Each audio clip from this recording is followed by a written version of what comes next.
Les parapsychologues ont mené des études exhaustives sur les apparitions, sans toutefois arriver à des conclusions définitives. Certaines théories affirment que les apparitions sont une expression de la perception extrasensorielle, plus particulièrement de la télépathie ou de la clairvoyance. D'autres théories suggèrent que les apparitions sont une projection de l'inconscient d'une personne. D'autres encore disent qu'il ne s'agit que d'hallucinations pures et simples. Néanmoins, un grand nombre d'apparitions restent inexpliquées des chercheurs. Un bon nombre de canulars et de recherches frauduleuses ayant compliqué le sujet.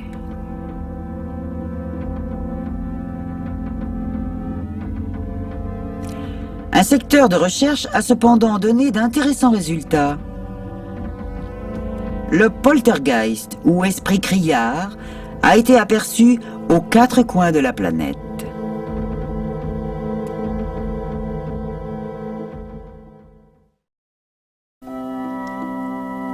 Le poltergeist, ou esprit criard, a été aperçu aux 4 coins de la planète. Il s'agit d'un phénomène physique caractérisé par la destruction d'objets et par des assauts violents. L'activité semble se concentrer autour d'une personne qui est toujours présente lorsque le phénomène se produit. On a longtemps cru qu'il s'agissait d'un esprit malin ou d'un fantôme. Mais les chercheurs fournissent des preuves étonnantes que les poltergeists proviennent d'une réaction psychokinétique d'une personne dont la colère est réprimée. Souvent, ce phénomène se concentre sur un adolescent ou un jeune adulte qui ne s'en rend même pas compte. Cette théorie est fréquemment acceptée et semble expliquer un grand nombre de cas de poltergeist.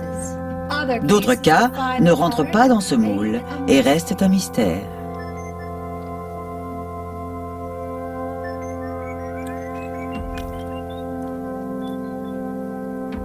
On pense que certaines apparitions sont la matérialisation des esprits de personnes mortes.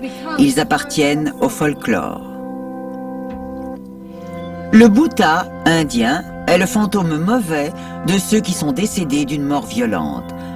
Un Bhuta n'a pas d'ombre et parle d'une voix nasillarde. Pour certains Indiens d'Amérique, un Wendigo est l'esprit d'un chasseur qui a eu recours au cannibalisme pour survivre. Il porte une étoile au milieu du front et mesure plus de 4 mètres.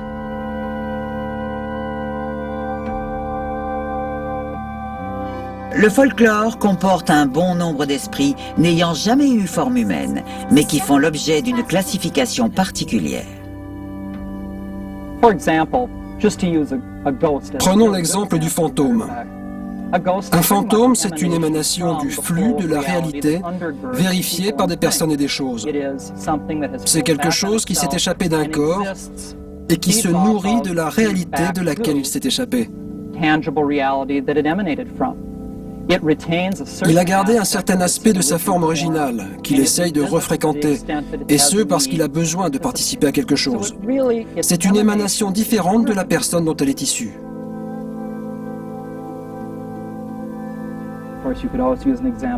On peut aussi parler des nymphes et de leurs différences. Les démons sont-ils pareils que les anges, mais en plus méchants? Et c'est vrai qu'il y a toutes sortes d'entités spirituelles. Une des plus importantes est constituée par les fées.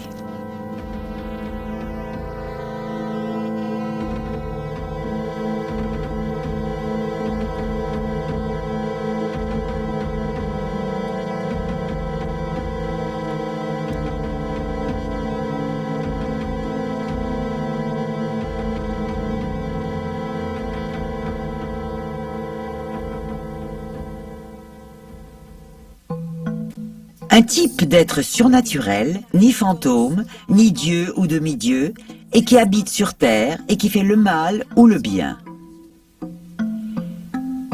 Les légendes sur les fées sont universelles et se ressemblent. Elles sont spécialement répandues en Europe celtique et particulièrement en Irlande.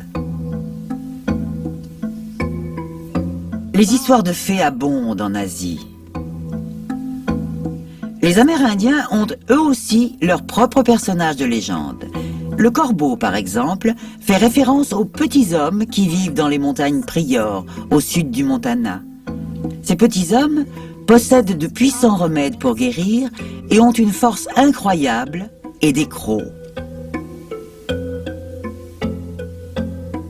On donne aux fées des noms et des descriptions variées, mais dans tous les cas, elles sont petites, minuscules même. Elles peuvent être belles ou laides, elles peuvent ressembler à l'homme ou avoir des ailes et une baguette ou une pipe. Elles sont en général invisibles, sauf pour les clairvoyants. Elles peuvent devenir visibles si elles le désirent. Certaines sont d'une morale ambivalente, d'autres font toujours le bien, d'autres encore sont maléfiques. Rose Marie-Hélène Guillet. Les lutins, les trolls, les génies, les djinns, les farfadets, les gremlins, les elfes, pour ne citer que ceux-là, font tous partie d'une tradition féerique très répandue et transmise à travers les âges dans les traditions populaires.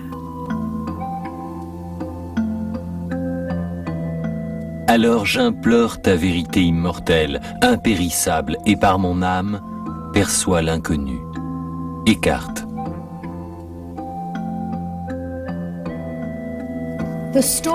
C'est grâce à la mythologie que l'on arrive à l'explication la plus complète sur le monde spirituel.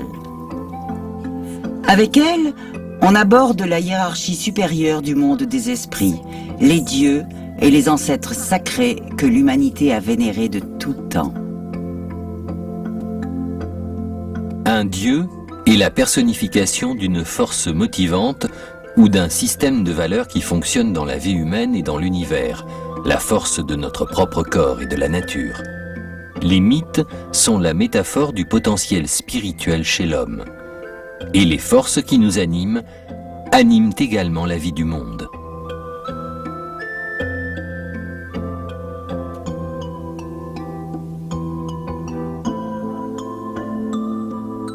Si l'on étudie de manière objective les religions traditionnelles, on s'aperçoit très vite que certains mythes sont communs à beaucoup de cultures bien qu'assimilés de manière différente.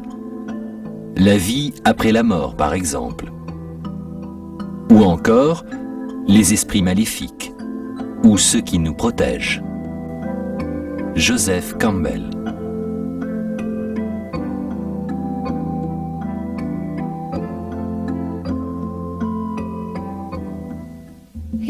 Un écrit hindou dit « Il n'y a qu'une seule vérité, mais les sages ont plusieurs noms pour elle. » Dans toutes les cultures, il y a des hommes qui consacrent leur vie à recevoir les messages des esprits et à les interpréter. Appelés de manière générale mystiques, ils peuvent être chamans, guérisseurs, prêtres ou prophètes, et on les trouve à l'épicentre de toute culture. Les chamans traditionnels ont beaucoup de fonctions dans une communauté. En général, ils sont prêtres, et donc on vient à eux pour des questions religieuses. Par exemple, si j'ai vu un esprit, ou si mon père, qui est décédé, me parle, ou veut que je fasse quelque chose, ou encore s'il est écrit dans les étoiles que je doive épouser une certaine personne. Les chamans que j'ai rencontrés sont très impliqués dans leur communauté et ils y ont des fonctions dirigeantes, bien qu'ils ne soient pas les chefs officiels. Ils traitent aussi des problèmes administratifs ou financiers, comme un héritage.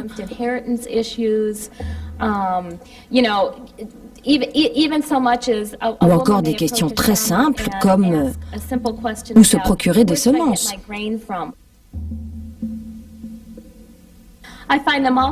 Très souvent, ils prennent de véritables décisions politiques.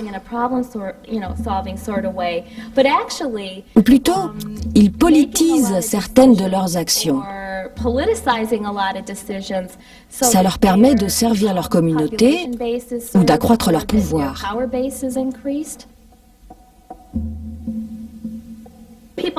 Les gens viennent les voir pour des problèmes médicaux causés par les esprits, ou ils viennent pour pacifier leur âme ou encore contrer un mauvais sort, une douleur ou un pied cassé, bref, toutes sortes de choses. Donc ce chaman que j'ai rencontré, il s'appelle Augustine, est toujours très occupé du lever au coucher du soleil, posant des questions, prenant des décisions, faisant de la politique, guérissant les gens ou préparant et conduisant les cérémonies rituelles.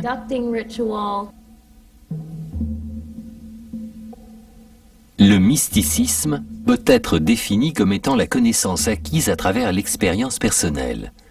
Expérience qui implique que l'on ait vu un Dieu.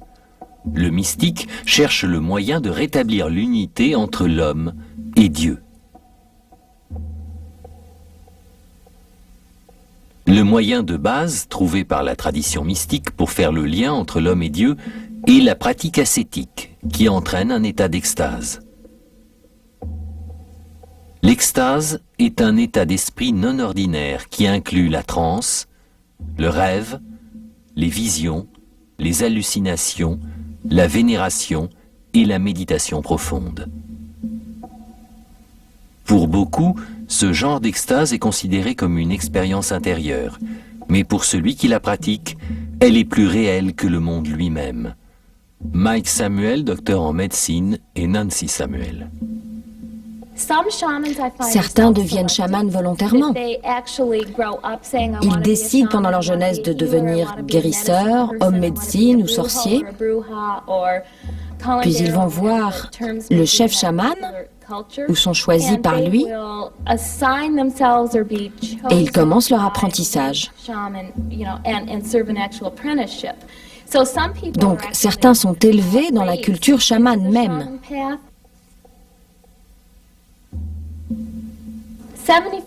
75 à 80% des chamans que j'ai rencontrés, cependant, ne sont pas choisis de cette manière.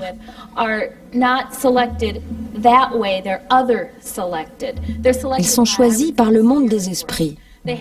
Ils font un rêve, ou ils ont une expérience de mort clinique ou extracorporelle, ou encore ils voient ce qu'ils appellent la lumière blanche, ou ils sont touchés par la foudre, ou tout simplement ils sont assis quelque part, et tout d'un coup, ils sont touchés par un éclair. Cela modifie leur propre énergie, leur vision, ça ouvre leur esprit pour leur permettre d'entendre des choses qu'ils n'entendaient pas auparavant. Ces chamans ont le plus grand mal à s'habituer non pas au nouvel aspect spirituel de leur vie, mais plutôt à celui de tous les jours. Les gens les vénèrent, veulent leur avis sur tout. Ce ne sont pas des dieux. Comme tout le monde, ils n'ont pas réponse à tout. Mais les gens les interrogent en permanence, même s'ils ne sont pas en état de transe.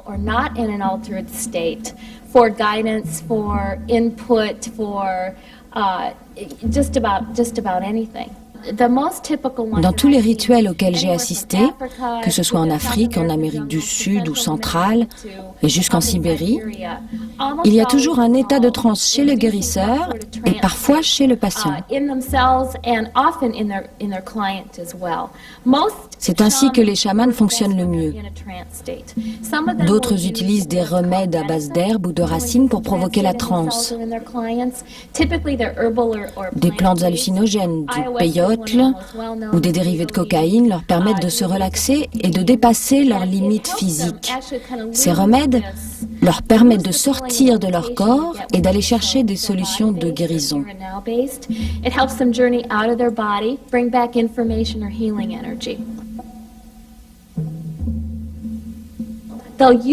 Pendant ces rituels, ils utilisent aussi des objets et des outils. Le tabac est presque toujours utilisé. Il aide le chaman à sortir et à observer ce qui se passe.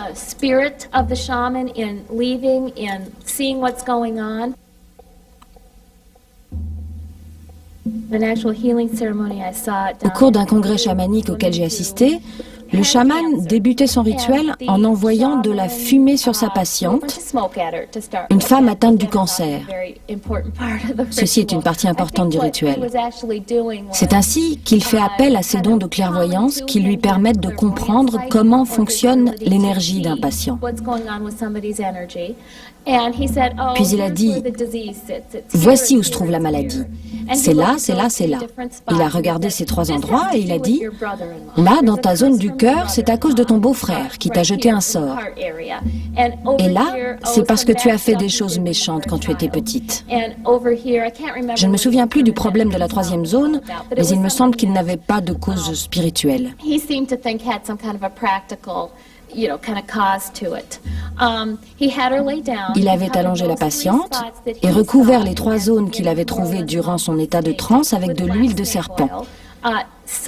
Il a aspiré le poison hors du corps de la patiente, puis il a agité son hochet au-dessus d'elle, une fois qu'il eut retiré le poison, en invoquant d'autres esprits.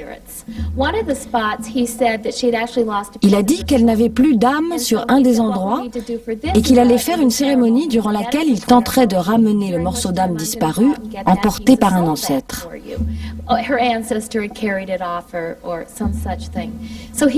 Il a donc convié les villageois à cette cérémonie et ce genre de rite commence vers 21h ou 22h et peut durer jusqu'à 3 ou 4 heures du matin. Il a utilisé une plante pour provoquer la transe sur lui et sur les villageois. À un certain moment, il a convoqué la patiente et l'a allongée par terre. Il a dansé autour d'elle.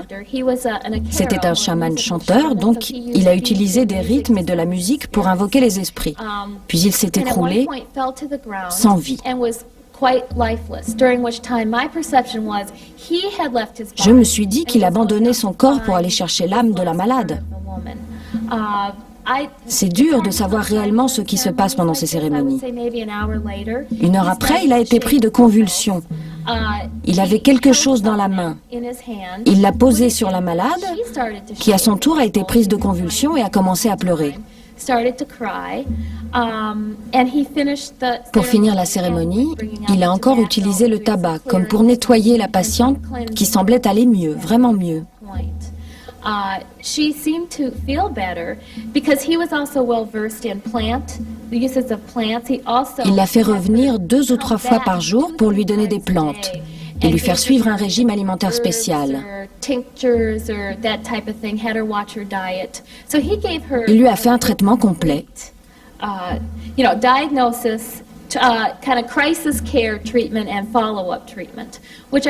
En somme, tout ce qu'un bon docteur ferait, avec un petit peu de psychologie en plus. Aujourd'hui, le monde voit les mystiques avec beaucoup de scepticisme et ils vivent en marge de la société plutôt qu'en son centre. Beaucoup de personnes aujourd'hui considérées comme névrosées ne le seraient pas si elles avaient pu vivre à une époque où l'homme était plus proche du monde des ancêtres, à une période où l'on vivait en harmonie avec la nature. Carl Jung.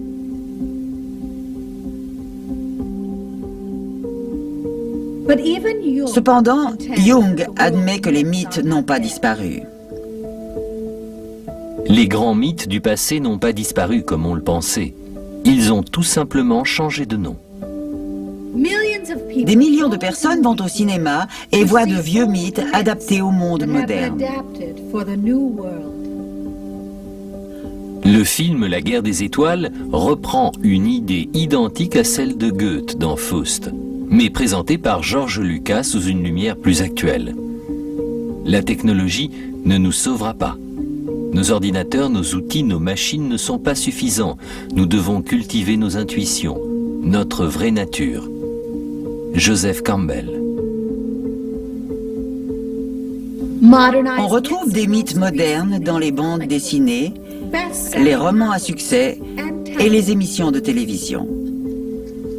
Les médias rapportent souvent des cas de rencontres avec des extraterrestres ou des ovnis et elles décrivent un nouveau type d'être mythologique.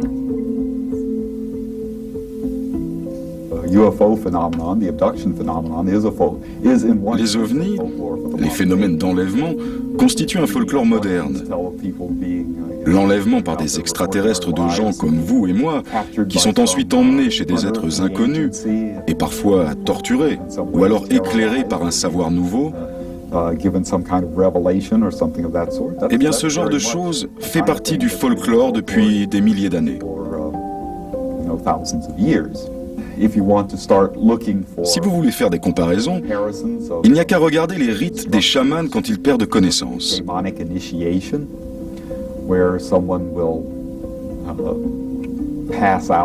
Leur âme voyage vers un autre monde escorté par des êtres qui peuvent être bons ou qui peuvent être méchants. Puis, ils reviennent à eux et sont en possession d'un nouveau savoir.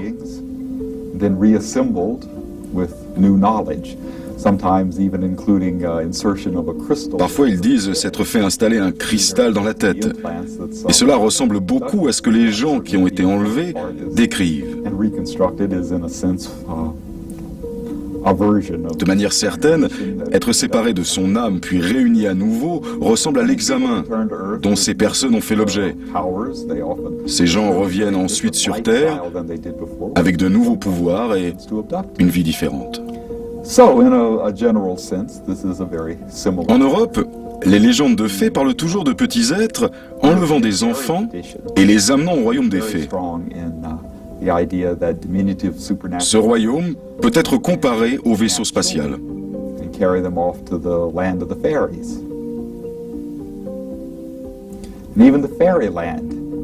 Si l'on admet que le royaume des lutins est une colline et que certains soirs elle s'élève sur des piliers, elle peut ressembler de loin à un vaisseau spatial.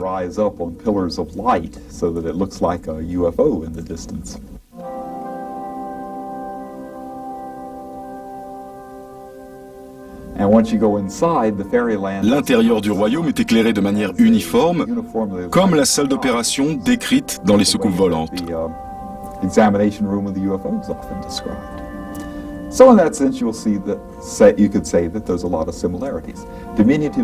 Les êtres surnaturels sont présents dans toutes les mythologies du monde, et ce n'est donc pas nouveau.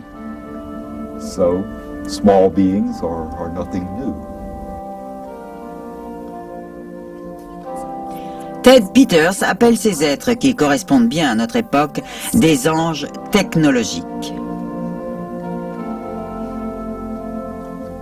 Ce qui manque dans un monde perçu uniquement en termes de lois physiques impersonnelles et stériles est la présence d'un esprit divin. Nous ne voulons pas être seuls. Dans la religion d'autrefois, les anges étaient la preuve de l'omniscience de Dieu et ils répondaient à un besoin religieux profond. Aujourd'hui, entendre que les anges n'existent pas est une grosse perte.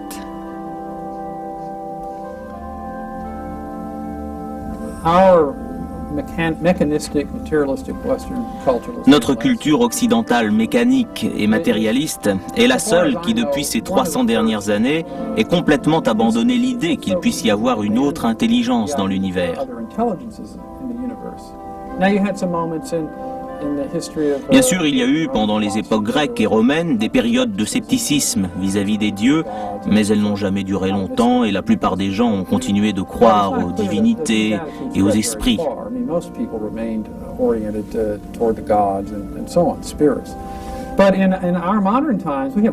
En ces temps modernes, nous avons tendance à nous reposer sur les affirmations des physiciens dits sérieux, qui ne conçoivent l'existence du monde qu'uniquement parce que nous l'occupons.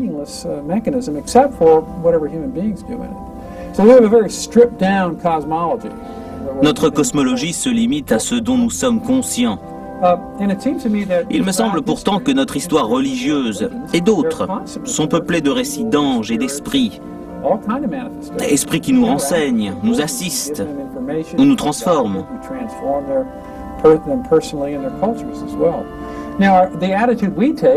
Aujourd'hui, notre attitude consiste à douter de l'existence de ce genre d'entité en affirmant qu'il s'agit de superstitions ou de mythes inventés, des légendes sans fondement. Mais Jung et moi-même pensons, et beaucoup de spécialistes de la mythologie vous le diront, tous les mythes sont issus de faits réels.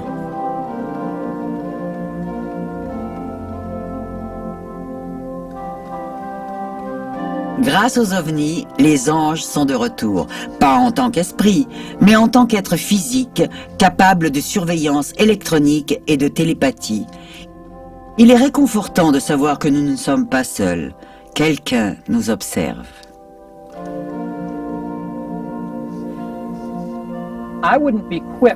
Je ne voudrais pas affirmer trop rapidement que les soucoupes volantes sont l'équivalent d'anges ou d'entités spirituelles. Mais j'ai l'impression qu'il existe un parallèle entre les soucoupes volantes et une forme supérieure de réalité tangible. Peut-être une planète. Mais je doute sincèrement que quelque chose d'aussi spécifique, intelligible, sphérique, que l'on peut facilement identifier à une soucoupe volante, soit l'équivalent d'un ange. Je pense qu'il s'agit de l'émanation spirituelle de quelque chose, mais je ne dirais pas que c'est une manifestation de Dieu.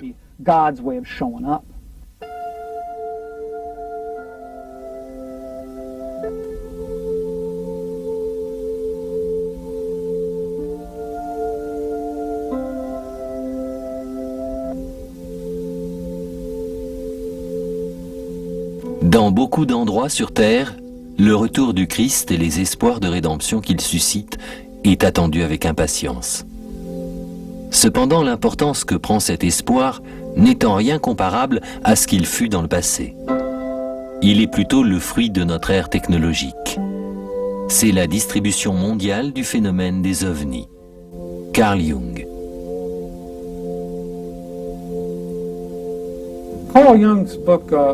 Le livre de Carl Jung sur les ovnis, Mythes modernes et réalité, est l'un des meilleurs sur le sujet. Et il l'a écrit dans les années 50. Depuis 1947, il s'était passionné pour le sujet, et ce jusqu'à la fin de sa vie. Il raconte dans son livre qu'il a lu tout ce qui se rapportait au sujet, qu'il a correspondu avec des personnes dans tous les États-Unis. Il était convaincu que les ovnis représentaient un mythe dans un sens. Il est intéressant de voir que les ovnis sont apparus à une époque de bipolarisation de notre société, résultant de la guerre froide et de la peur de la destruction nucléaire. La forme sphérique d'une soucoupe volante représente pour lui un symbole de globalité et d'unité qui rassemble les contraires. Ainsi, nous projetons sur ces vaisseaux sphériques notre besoin d'intégralité et d'absolu. Ces vaisseaux sont-ils le symbole de la réconciliation de l'humanité ? Il se peut que cette projection n'ait rien à voir avec les soucoupes. Ce serait juste une coïncidence. Il y a peut-être un lien avec le fait que ces engins arrivent au moment où nous nous projetons sur eux. Mais laissez-moi mettre l'accent sur le fait que pour Jung, ces ovnis ne sont pas des projections psychologiques, c'est-à-dire qu'ils ne sont pas une forme d'hallucination. Ils sont quelque chose, mais on ne sait pas quoi. Jung ne pense pas que la science puisse accéder au monde spirituel quand il dit qu'aucune science ne pourra remplacer la mythologie et que la mythologie ne peut être issue de la science. Joseph Campbell n'est cependant pas d'accord.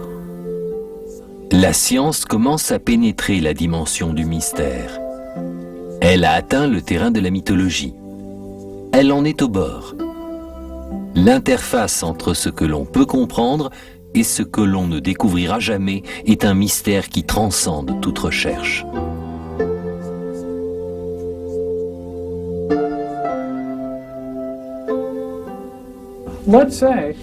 Disons qu'il y a d'autres êtres dans l'univers qui ont une intelligence supérieure à la nôtre, tout comme la nôtre est supérieure aux vaches ou aux singes. Ces entités arrivent de quelque part, nous voient et se disent « ce peuple est inférieur intellectuellement à nous, on peut donc en faire ce qu'on veut ». On peut en mettre dans des zoos, en manger certains, faire des expériences sur d'autres et se débarrasser du reste. Transformons la planète en une vaste ferme, que peut-on faire contre? En faisant cela, ils adoptent les mêmes principes que nous envers des animaux prétendument moins intelligents. C'est vraiment quelque chose à quoi nous devons penser, car au fur et à mesure que nous explorons l'univers, il est possible que nous découvrions d'autres êtres vivants qui pourraient être bien plus intelligents que nous.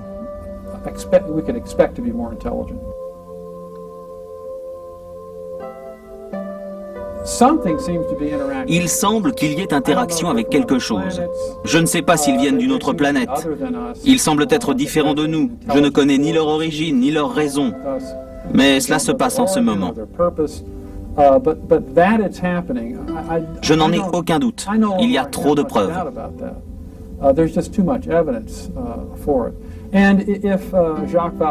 Et si Jacques Vallée, le spécialiste des ovnis, a raison, ces entités sont en contact avec nous depuis des milliers d'années.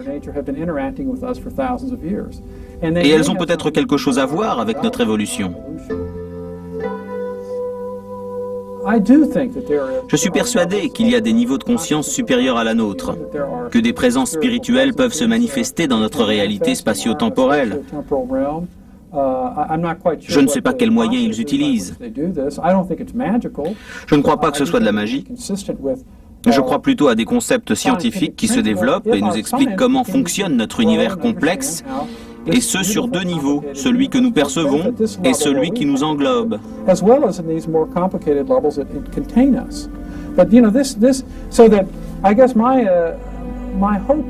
Mais j'espère que des scientifiques à l'esprit ouvert, des scientifiques qui mèneront de nouvelles et de fascinantes expériences, développeront des méthodes empiriques qui pourront arriver un jour ou l'autre à ces conclusions.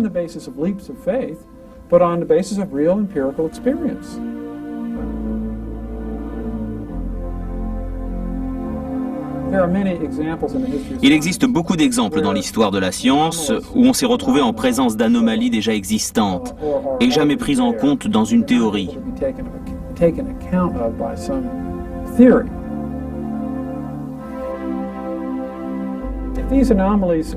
Ces anomalies deviennent plus importantes si en les étudiant, on en découvre d'autres et que les efforts pour les faire entrer dans le moule deviennent fastidieux.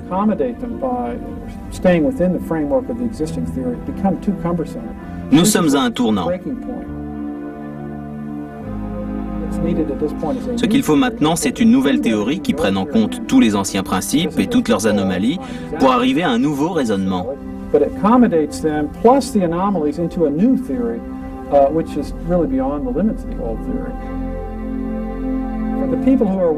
Pour les adeptes de la théorie scientifique classique, cette nouvelle idée est une hérésie.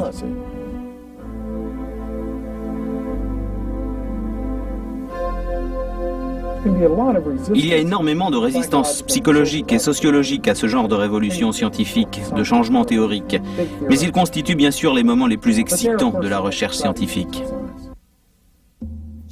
John Mack prétend que la culture occidentale, confrontée aux crises écologiques et sociales dues en partie à une dévotion exagérée pour la science, a beaucoup de mal à se resacraliser. C'est-à-dire à essayer de relier société scientifique avancée et nature divine.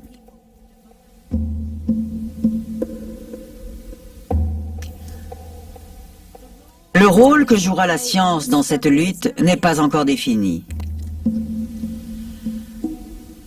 Mais l'évolution d'un domaine spirituel qui soit en phase, ou au moins qui ne soit pas en conflit avec notre vision scientifique du monde, est essentielle pour notre futur.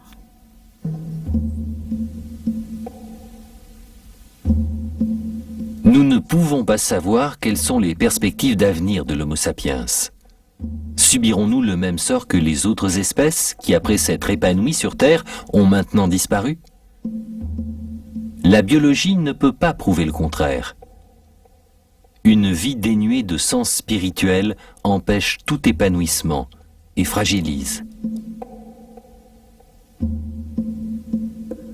Avoir un sens rend bon nombre de choses supportables, peut-être tout même. Carl Jung.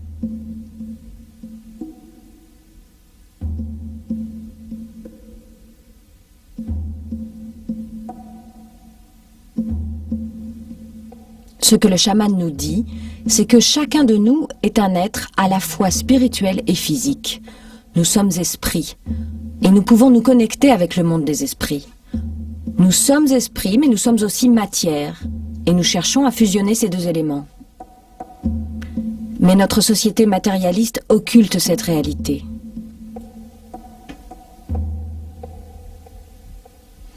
Je crois que l'approche chamanique permet d'y arriver. D'arriver à nous faire comprendre que nous sommes à la fois hommes et esprits.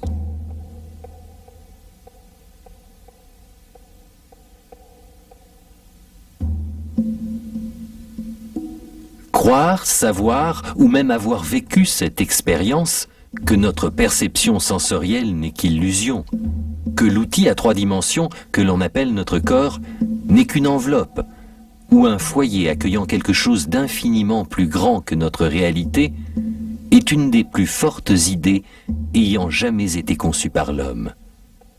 Auger Colwitt.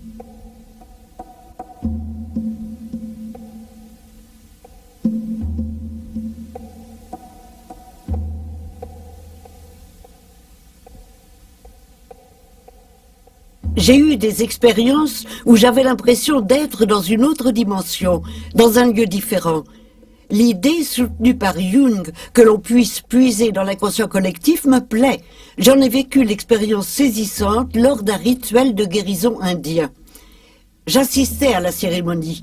Au fur et à mesure que les tambours battaient et que les chants montaient de plus en plus fort, l'obscurité se faisait plus intense. Puis les esprits sont arrivés sous la forme de petites étincelles, comme des lucioles. Je savais que j'étais déjà venu là. C'était comme si je puisais dans un puits très profond et m'imprégnais de son contenu.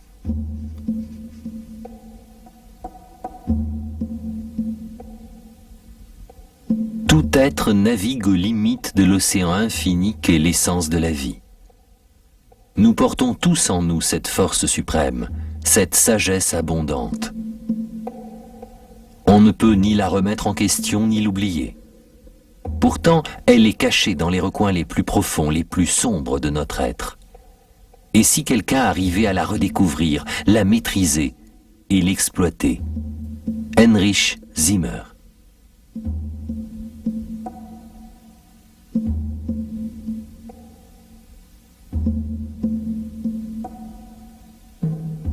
Je trouve qu'il y a une pénurie de spiritualité de nos jours dans notre culture matérialiste.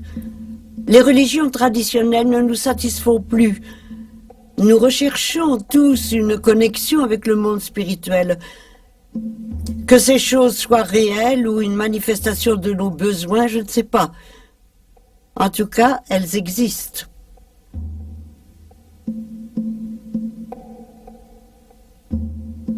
Ma foi est la plus grande, mais aussi la plus humble.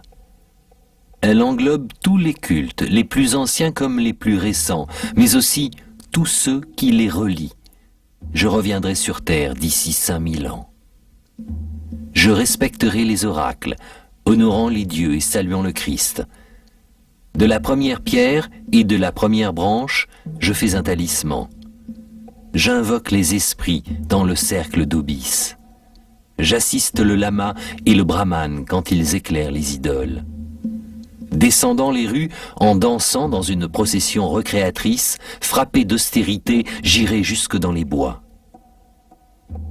Le gymnosophiste boira l'hydromel dans un crâne humain, Shasta et Vidas le contemplant, psalmodiant le Coran, Théocalis éclaboussé du sang des pierres et des couteaux, battant le tambour à peau de serpent.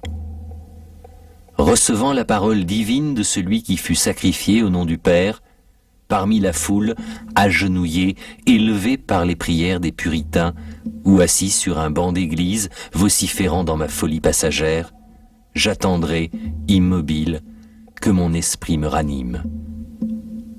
Walt Whitman. Aujourd'hui, c'est triste de voir que la religion ne rassemble plus les gens comme c'était le cas auparavant. Les célébrations rituelles nous permettent d'oublier notre conscience et de nous ouvrir au sacré.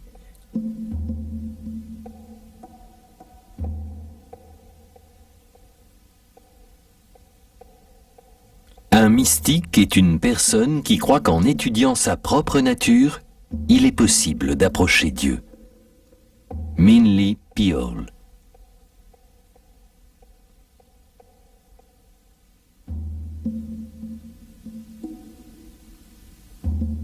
L'imaginaire de l'homme dans sa manifestation la plus extrême aborde l'entrée de l'infini, le monde derrière celui que l'on connaît. La recherche de certitude est en dernière analyse une recherche de sens.